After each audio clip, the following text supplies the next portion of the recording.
Sa number 10,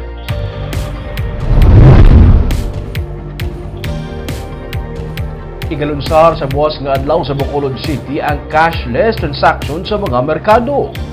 Kaupo ng Bangko Sentral ng Pilipinas sa lokal nga panguluan sa Bacolod, igalunsar sa buwas nga adlaw ang paleng QR o kunang sistema sang bayranay sa merkado nga hindi mo kinahanglan nga magbayad gamit ang cash. Pinagi sa e-wallet o kun applications ang pagbayad sa mga manugbaligya sa merkado.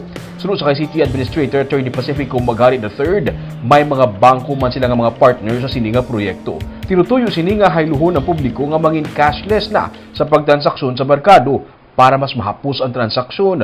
May mga vendors nga nag-commit nga magasuporta sa sininga proyekto pero hindi tanan ang makasarang kay hindi pamantanan mayara sa smartphones. Sa Libertad Public Market iniigalunsar sa buwas pero ipatuman sa mga dalagko nga mga merkado sa Bacolod. We have various partners already, GCash, Paymaya, RCBC, Land Bank.